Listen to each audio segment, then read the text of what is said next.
magaling din at guwapo. Si Pastor Apollo C. Quiboloy ay kailangan nating suportahan. Bakit? Galing siya sa kahirapan. Ang kanyang mga magulang ay galing sa Lubao, Pampanga. Pinanganak siya doon sa Kalinan sa Tamayong, Davao City. Siya po ay galing sa kahirapan. Kaya naiintindihan niya ang kahirapan. Yung sabi po ni Presidente Marcos, na bumibili lang daw ng suka at meron ng certificate of candidacy. Maniwala kayo o hindi. Si Pastor Apollo C. Quiboloy noon, dahil sa kahirapan, ay gumagawa po ng suka. Pero dahil sa kanyang paniniwala at sa kanyang grabe na determinasyon na maka-achieve sa buhay niya, napaakyat niya ito, nag-aral, naging scholar, naging pastor, at in 1985, he founded the Kingdom of Jesus Christ, which is now one of the leading religious organizations in the world. Alam po ninyo, meron siyang kaibigan. Ang kanyang kaibigan, ang ating heart and soul ng PDP laban ngayon. Dahil sa kanyang closeness ng ating mahal na Presidente Rodrigo Duterte, ginawa siya ngayong poster boy ng kalabisan ng ating pamahalaan. Kaya nga ngayon, saan po siya? Nasa po siya sa presuhan, at ngayon, ipagpaumanhin niyo po, baka po nangangamoy na siya ng suka, pero everyday po siya naliligo. Atin pong pakinggan ang mensahe, ang boses ng mga taong inapi. Pastor Apollo Quiboloy. Si Pastor Apollo C. Quiboloy, pinuno ng fastest growing congregation ng Kingdom of Jesus Christ na may 7 milyong nasasakupan sa buong mundo. Matibay sa prinsipyo, tapat na kaibigan, may pag-ibig sa Diyos at tunay na malasakit sa bayan. Kapag lahat ng Pilipino may mahal sa Pilipinos. Mula sa isang dukhang pamilya sa Lubao, Pampanga, lumipat sa Davao kung saan siya isinilang noong Abril 25, 1950 sa paanan ng bundok Apo. Lumaki siyang kasama ang iba't ibang tribo sa Tamayong, Davao City at nagtapos ng Bible College kung saan siya ay naging handa sa misyong itinagda ng Diyos. Nang naging ako bata, I saw the poverty when I traveled all over the Philippines. And the brunt is taken in by these children of poverty. Ako, I am one of the victims of poverty. That's why when the Father blessed me with this, I said, if you bless me, Father, I will dedicate the bulk of these blessings to the children.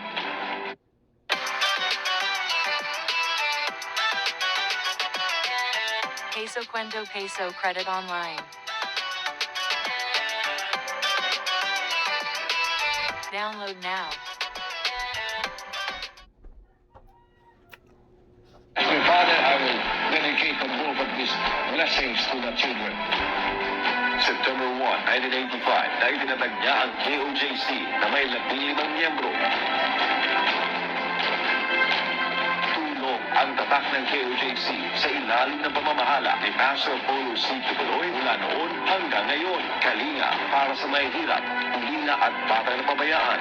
Inilalayo ang kabataan sa droga, rebelyon at maling landas. Libre edukasyon at mas magandang kinabukasan para sa kabataang salat sa buhay. Pagtaguyod sa kapakanan ng mga kapatid nating katutubo. Pagsusulong ng advokasya sa kalikasan at malinis na kapaligiran. Agarang aksyon at tulong para sa mga biktima ng kalamidad at sakuna. Pagtutok sa nation building upang labanan ang salot na droga, korupsyon at terorismo. Bakit siya tumatakbo bilang senador? Upang ipaglaban ang hustisya, katotohanan at kapakanan ng Pilipino. Bilang isang spiritual leader na biktima ng political harassment dahil sa kanyang paninindigan at pagiging malapit sa pamilya Duterte, nauunawaan niya ang pang-aapi at kawalan ng hustisya. Isa siyang political prisoner na ikinulong ng walang kasalanan. Bakit mo siya kailangang iboto? Si Pastor Apollo C. Quiboloy, galit sa korupsyon Ang Exhibit A niya ay ang KOJC, maunlad, disiplinado, parang first world country. Simple lang ang layunin niya, ayusin ang Pilipinas para sa bawat Pilipino. Mr. Zero Corruption, death penalty sa kurap, tuloy ang laban sa droga at CBP-NPA-NDF. Tagapagtanggol ng inaapil, makakalikasan. Ngayong eleksyon, simulan nating ayusin ang Pilipinas. Pastor Apollo C. Kibuloy, para sa Senado. Vote PDP Laban, and most especially Pastor Apollo Kibuloy. 5-3. Magandang araw sa lahat ng mga Pilipino saan man makarating ang aking boses ngayon. Ako po si Pastor Apollo C. Kibuloy at tinatanong kong isang malaking karangalan na maging bahagi ng kaganapan ito at maging kaisa sa lineup ng Duterte senatorial candidates. Isang pagpupugay sa aking kaibigan, ang chairman ng Partido Demokratiko ng Pilipinas, PDP Laban, former President Rodrigo Roa Duterte. Malugod ko rin binabati ang mga opisyalis ng partido, Vice Chairman Alfonso Cusi, President Senator Robin Padilla, Vice President Sebastian Baste Duterte, Secretary General Amy Torrefranca Neri, Treasurer Isabel Zamora, Auditor Senator Christopher Bongo, Vice President for Luzon Eric Martinez, Vice President for Visayas Michael Rama, Vice President for Mindanao Senator Ronald Bato de la Rosa, Executive Director Astra Pimentel Naik at sa lahat ng mga mahuhusay ng miyembro ng pamunuan. Maraming salamat po sa inyong pagtanggap sa akin. Ako'y kaisa sa mga isinusulong ng PDP Laban na sa loob ng 43 taon ng pagkatatag nito ay lalaban para sa pangunahing karapatan ng Pilipino. Isusulong ang mga reforma sa pamahalaan upang maging lalong inklusib ang bansa pagdating sa paglago at paninindigan para sa katotohanan.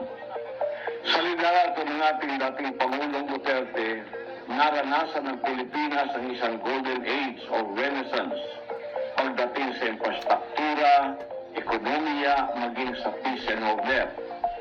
Nilabanan ng ating Pangulo ang makakaliwa at komunistang grupo at iligal na droga, mga salot sa lipunan.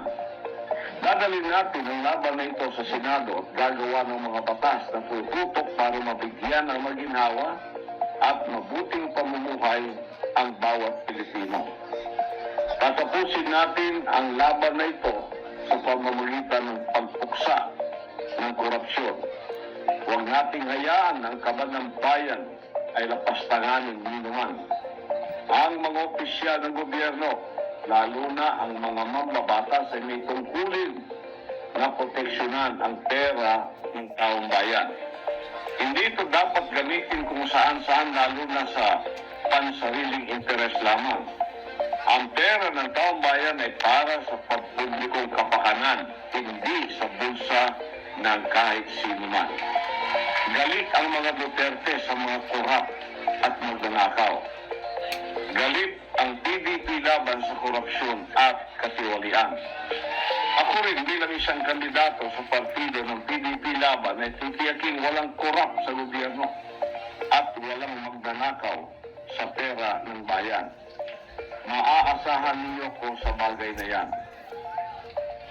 Ang dahilan ng magbilis na paglago ng Kingdom of Jesus Christ ay dahil sa zero korupsyon ng pamamahala. Si KOJC walang lugar ang korupsyon. Bawal ang magnanakaw at korap sa KOJC.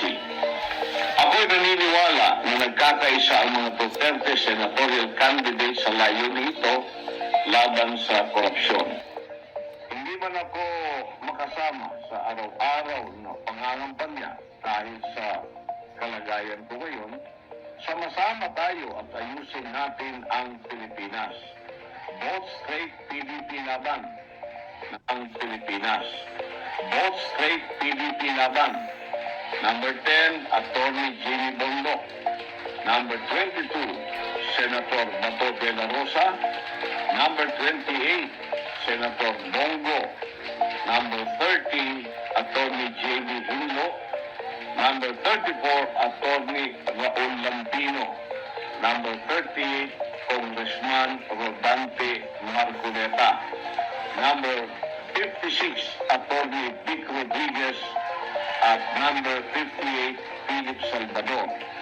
At ang inyong lingkod, Pastor Apollo C. Kibuloy, number 53 sa Balota. Maraming salamat po para sa Diyos at Pilipinas nating mahal. Bakit kailangan ng isang Pastor Apollo Kibuloy sa Senado?